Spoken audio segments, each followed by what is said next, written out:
fiery horse with the speed of light, a cloud of dust, and a hearty hi-yo silver, the Lone Ranger.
With his faithful Indian companion Tonto, the daring and resourceful masked rider of the plains led the fight for law and order in the early western United States.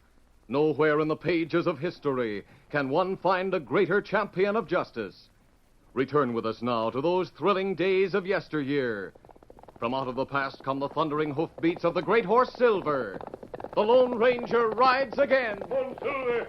Let's go, big fellow. I'll Silver. Away!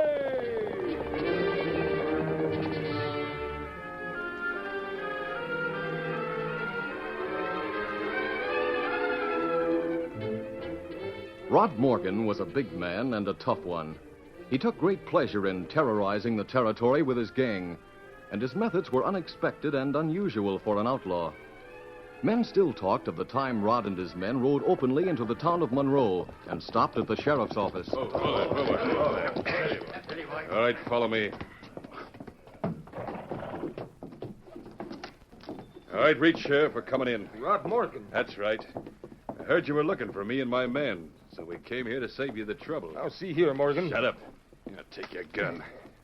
Now, stand up. You won't get away with this. Yeah, we'll get away with it, all right. After we leave here, we're going to hold up the cafe. But before we leave, I'll give you this. Yeah, that's that. Now, men, we'll go over to the cafe and clean it out. Come on. All right.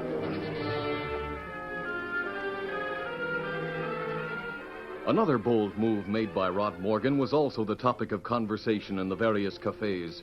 The time when he and his gang rode up to a group of Bar 3 ranch hands who were busy branding horses. Hey, what do they want? Right. We got you all covered, so don't try to get funny. Get their guns, men. Now, look here. What's the idea, anyhow? Let me introduce myself. I'm Rod Morgan. I see you're branding those horses with a Bar 3 brand. I need about 20 head to sell across the border. But my brand is the Bar 8. Here's a branding iron. Just change the brands to the Bar 8 on 20 of those horses and make it fast. Now get to work. Mark my words, Morgan. We'll get the rest of the ranch hands and trail you before you can reach the border. Nope, I don't think you will. After you get those brands changed, we'll tie all of you and take your guns and horses with us. It's morning now. By the time someone comes to see where you are, we'll be a long way from here. Now get busy. And Rod Morgan's most recent escapade took place in the bank at Stockton. Rod, appearing as a prosperous rancher, was ushered into the bank owner's office. A gentleman to see you, sir. Come right in, mister, and sit down. Yeah, thanks. I'll get right to the point.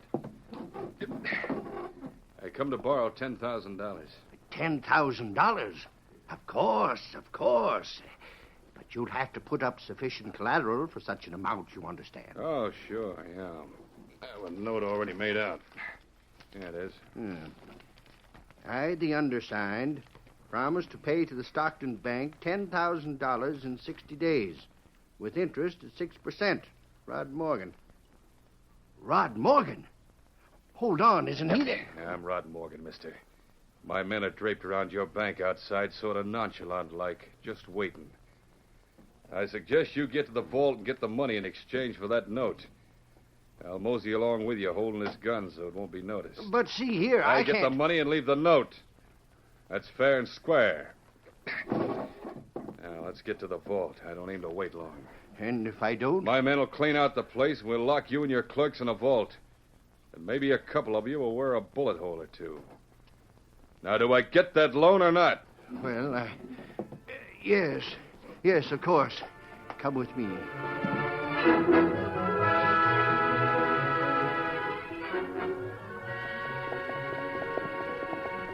A few days later, the Lone Ranger and his Indian companion Tonto stopped to make camp in the hills a short distance from Stockton. This is a good spot for a temporary camp, Tonto. You think maybe outlaw Rod Morgan have hideout near Stockton, Kimasabi? Well, that's what I'm hoping. We stay around here for a day or two anyway.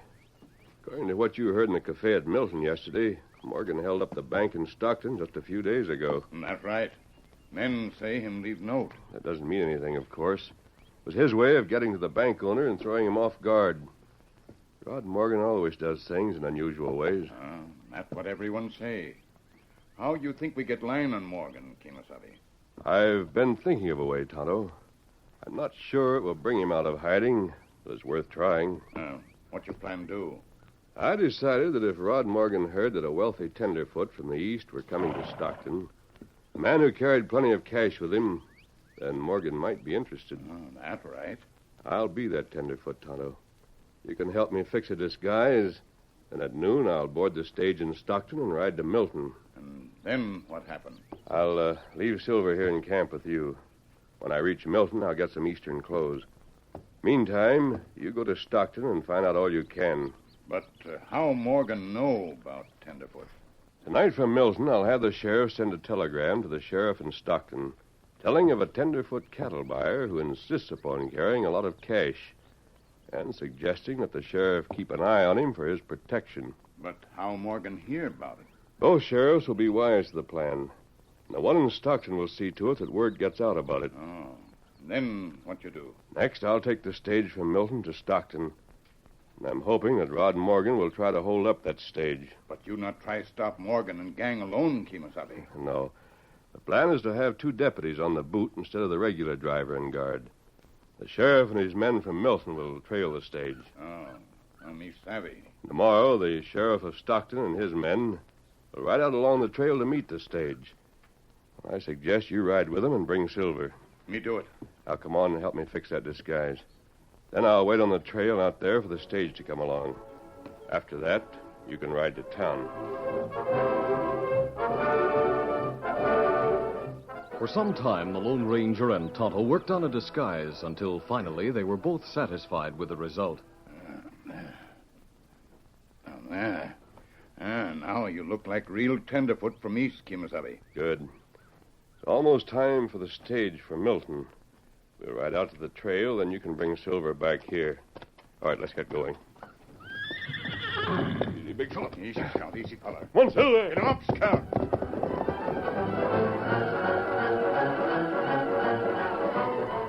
After the Lone Ranger had left on the stage, Tonto took Silver back to the camp. The Indian spent most of the afternoon resting. Then that evening, he rode to Stockton and entered the cafe. He lounged at the back of the cafe, watching and listening. Finally, the sheriff and one of his deputies entered. Hi, Sheriff. Got a line on Morgan's gang yet? No. That Morgan is a plenty smart hombre, seems like. Sure is. Hope he don't get wind of that tenderfoot cattle buyers coming to town on the stage tomorrow. So do I. I got word to sort of keep an eye on that tenderfoot. Seems like he carries a lot of cash around with him. Might serve him right if someone like Morgan did teach him a lesson. Of course, it's up to me to see that he don't. How did you hear about the tenderfoot, Sheriff? Well, I got a telegram from the sheriff at Milton a while ago. Guess he's mighty glad to get rid of that tenderfoot before he gets robbed or something. Well, we'll have a bit of refreshment, then we'll get back to the office, Ben. Right, Sheriff. A short time later, the sheriff and his deputy went to their office. A few minutes later, Tonto entered. Me come talk about plans for Tenderfoot. Yeah, I've been expecting you, Indian. Guess you're the one who's supposed to ride with us. That's right. Well, our friend is all set to board the stage from Milton in the morning. If Rod Morgan had anyone planted in the cafe, he'll hear about the tenderfoot with all the cash. And if he does hear about it and falls for the plan, it'll mean the end of him and his gang. Yeah, he'll sure get a big surprise. Now, me hope him hear about plan, but him plenty smart. Maybe him not get fooled so easy. He won't have any reason to suspect anything. That's a mighty clever idea your friend had, and I'm inclined to think it'll work. There isn't much Morgan doesn't hear about, and if he's anywhere around, he'll get the news and want to get the tenderfoot's cash. That's when we grab him and his whole gang.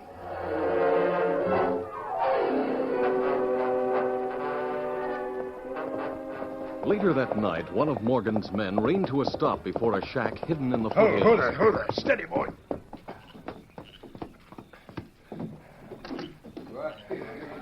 Well, here's Tom back in Stockton. Anything doing in town, Tom? Hey, you come back early, Tom. You look like you brought some news. Yeah, I have, Rod. Nobody got wise to you, did they? You know better than that, Les. I'm plenty careful. Yeah, Tom knows his way around. He's careful. Let me do the talking. I want to find out what Tom heard. It just is, Rod. There's a tenderfoot cattle buyer coming to Stockton on the stage tomorrow. How do you know? Heard the sheriff tell about it. Lisa's deputy spilled the news in the cafe. What's a tenderfoot cattle buyer got to do with us? He's a loque hombre who carries a lot of cash with him. The law in Milton telegraphed the sheriff to sort of keep an eye on him while he's in Stockton so he won't get robbed. Yeah, they must figure we're still in the territory. Yeah, I guess that's about it. Are you figuring on relieving that hombre of his cash, Rod? Yeah, why not? We could sure use it. But with the sheriff watching him, it won't be easy. That's right. This sheriff isn't like the one down in Monroe, the one we just walked in on. The sheriff in Stockton keeps plenty of deputies around all the time. I know that. We'll just have to figure out a way to get to that tenderfoot, that's all. Anyone got any ideas? We could hold up the stage. Don't be loco. Straight holdup wouldn't do. Why not? Because if they're so worried about that hombre and his cash, more than likely they'll put a couple of deputies on that stage. That's why. Yeah, that's right. But after he gets in town, it won't be easy, Rod. I know that. Have you got any ideas, then? Well, maybe I have at that. What plan do you have? Yeah, tell us what you're thinking about. Well, it's just this. If I, for instance, was riding inside the coach, sitting right beside that tenderfoot, maybe a holdup would work out. Rod, that face of yours is too well known. Sure. The minute you went to get on, they'd know you. All right, now, wait a minute. I'm not fool enough to just go to Milton and try to board a stage like I am. What do you mean, like you are? I mean, if I was to shave my beard and wear Eastern clothes and then go to Milton. Hey, you mean sort of disguise yourself, huh? Yeah, that's a general idea, Tom. Hey, that might really work at that. You could fix up enough to fool him, Rod. I reckon even I wouldn't know you without that beard and another clothes. All right, then it's all settled. I'll get to work right now changing my looks by shaving my beard. Then I'll get other clothes and even change my voice using a drawl. Sort of like this. Well, I reckon you're out here on a business trip, mister. How's that, huh? Fine, Rod. That'll do it. Yeah, good. I'll get to Milton in time to board the stage. You men wait at the place a few miles from here where the trail fords the creek. When you start riding in and shooting, I'll draw and get the drop on that tenderfoot. I'll threaten to kill him if the men on the boot resist the holdup. That tenderfoot is sure in for a big surprise.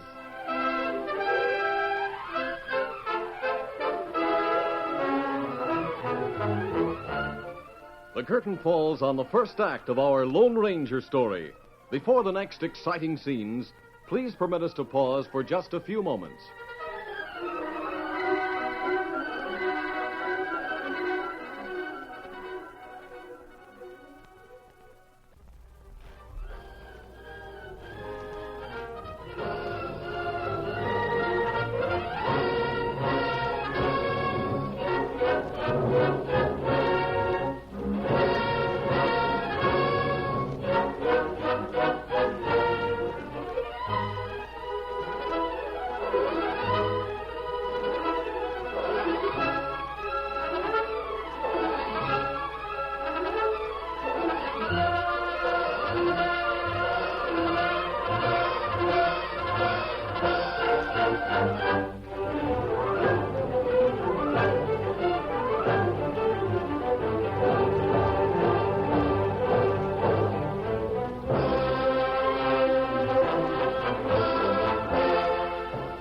now to continue our story.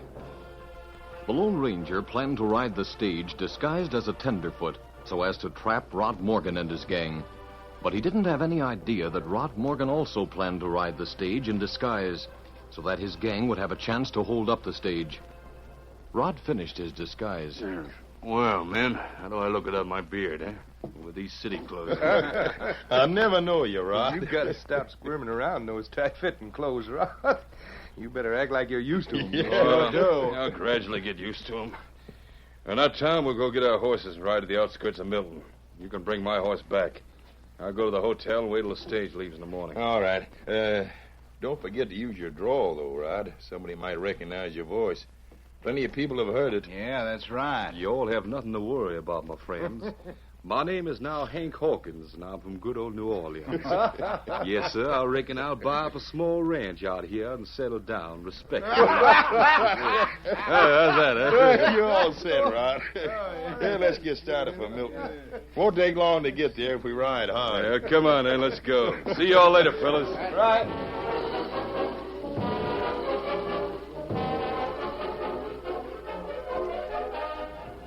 The following morning, an hour before stage time, the sheriff of Milton visited the Lone Ranger in his hotel room. Come in, Sheriff Newton. Thanks, mister. Well, you sure look the part of a tenderfoot, all right. I notice you were registered as Mr. David Banks from Boston. Yes, that's right. Well, the trouble is that voice will give you away. Them folks from Boston got a certain way of talking.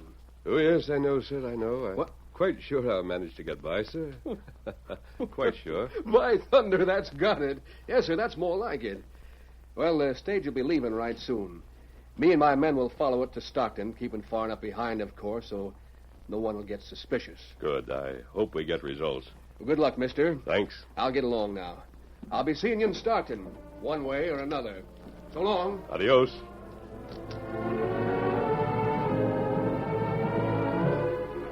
As Sheriff Newton left the Lone Ranger's hotel room and went through the lobby, he didn't notice the man in city clothes who watched him furtively from behind a newspaper. Everything all right, Sheriff Newton? Yeah, I reckon it is, Fred. Hope the stage is on time. It will be, I guess. See you later, Sheriff. Yep.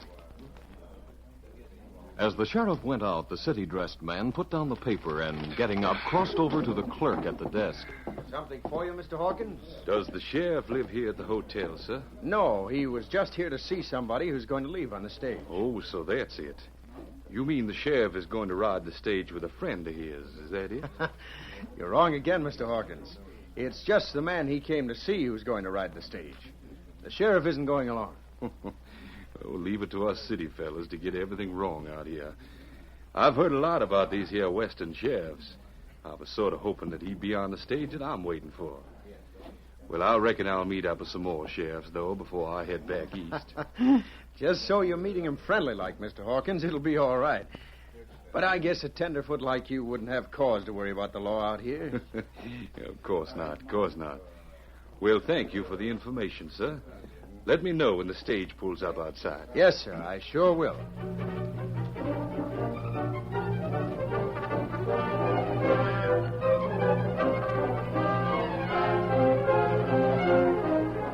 When the stage finally stopped in front of the hotel, the Lone Ranger, looking every inch the tenderfoot, was waiting to get on. He noticed the two deputies on the boot of the stage and knew that all arrangements were in order. Oh there! Oh there! Oh, you! Oh there! Oh! Get aboard, anyone that's going west. Mr. Banks, I guess you better get into the coach. Hope you have an easy trip to Stockton. It ain't far, you know. Thank you, sir. Thank you very much. You've been most kind. Wait just a minute. Looks like you're going to have company. Oh? There's an hombre coming from the hotel to get the stage, looks like. Yes. He seems to be from the east. Howdy, mister. You taking the stage? Well, I reckon I am, Sheriff. Oh, seemed like I saw you around town before. Well, that's right, sir. You haven't. My name's Hank Hawkins. I come from New Orleans. Got off the train over to Rockville, hired a horse to get over here during the night so as to catch the stage. I see. Well, glad to know you, Mr. Hawkins. Meet Mr. Banks from Boston. You'll be riding the coach together as far as Stockton. Well, I'm mighty glad to make your acquaintance, Mr. Banks. It's a pleasure, Mr. Hawkins. Indeed, a pleasure. Shall we climb aboard, sir? Might as well, I reckon. After you, sir. After you. Well, you folks from up Boston way sure are mighty polite, Mr. Banks. Come on aboard. I certainly hope the ride won't be too rough. Well, I don't favor too much rough riding myself. I reckon you came west on business, sir. Yes, of course. Great country out here. Reckon I might settle out here myself if I could find a ranch to buy. Oh, I see. You've come west to stay, then? Well, that depends. All set back there? Let her go, driver. Get up! Get up there! Come on!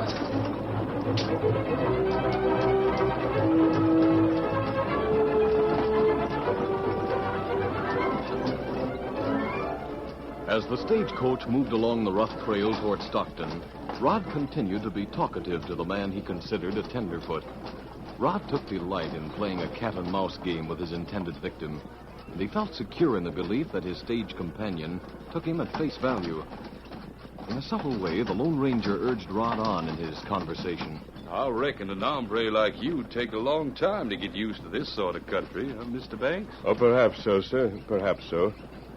Do you think you'd like it out here, Mr. Hawkins? Yes, I reckon I would. Just a matter of getting used to the place. But I have the impression that you're a city man. Well, that's right, sir, I am. Lots of folks who came out here were from the city. They got along fine. Oh, that's true, very true. But I understand they have outlaws and the like out here. Well, Mr. No Owl Hoot is going to scare me away. No, sir. I'm big enough to take care of myself. You know how to handle a gun, then? Yes, I reckon I do at that. Enough to keep any sneaking coyotes from bothering me too much. Oh, I see. You came out on the train yesterday to Rockville, did you say, sir? Yep, that's right. Rode over to Milton on a hired horse to catch this stage.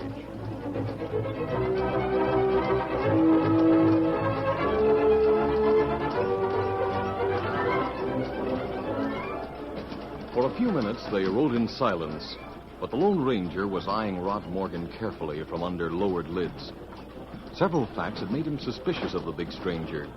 His easy use of words peculiar to the far west, such as hombre, owl hoot, and coyote.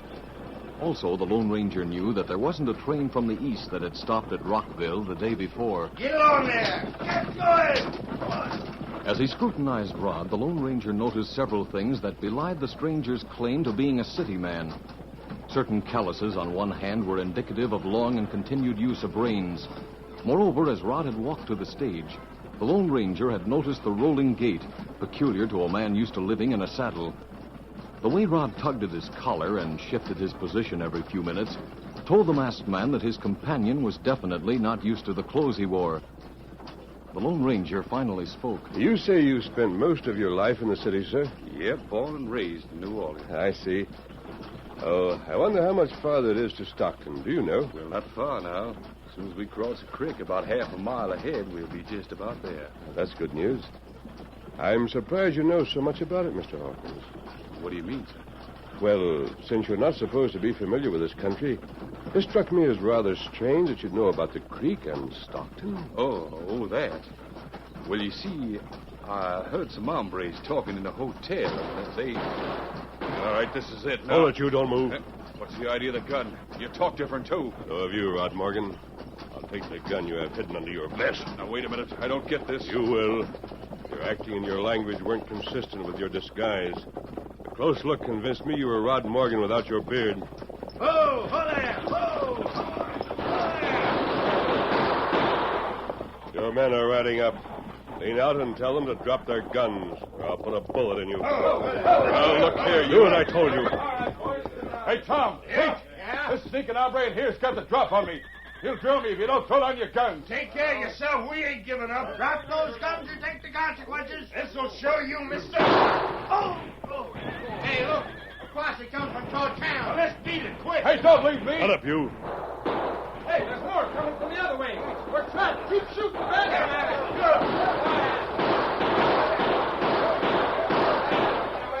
You aren't going to keep me here like this. Gotta grab my gun, huh? We give up. Rod's in the coach. We're dropping our guns. Get out there, you. All right, get to your feet. Why, you sneaking sidewinder out. Hey, look. Take it. A couple of tenderfeet fighting. That tall one sure carries a wallop. This will settle you, Morgan. All right, get up. No, I have enough. Hey, look at that. The tenderfoot beat up Rod. I can hardly believe it. Something must have gone wrong. It looked like plan work out all right, Kemosabe. Yes. Strangely enough, Rod Morgan had the same idea I had. To disguise himself and ride the stage. You mean you aren't a tenderfoot? What do you think, Morgan? Holy cow, is that really Rod Morgan? That's right, Sheriff. He is Morgan, without his beard. And to think I put him right on the stage with you. That's all right, Sheriff Newton. Everything turned out for the best. Morgan wasn't as observing as I was, nor was he as careful. He slipped up too many times. Me bring Silver. Him over there with Scout. Good. Let's go back to camp now, Toto. Adios. Anybody hurt, Sheriff? Well, one of them outlaws got clipped by a bullet, and the deputy who was driving got wounded. We'll get him to Stockton along with the others. Who was that hombre, Sheriff? Is he the tenderfoot you were expecting? He sure didn't act like a tenderfoot. Well, he certainly fooled Rod Morgan into thinking he was. I guess Morgan isn't as good at acting as the masked man. Masked man? What masked man? You're all loco. No. You're the only loco one around here, Rod Morgan. So loco, you thought you could pull another smart trick and fool the one hombre in the West that can't be fooled. Yes, sir. You see, that so-called tenderfoot was none other than the Lone Ranger. That's right, Morgan.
This is a feature of the Lone Ranger Incorporated, created and produced by George W. Trendle, directed by Charles D. Livingston, and edited by Fran Stryker.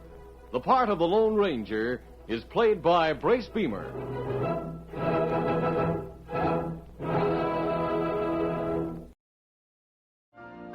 You've been listening to the OTR Gold Network. Find more classic radio at otrgold.com.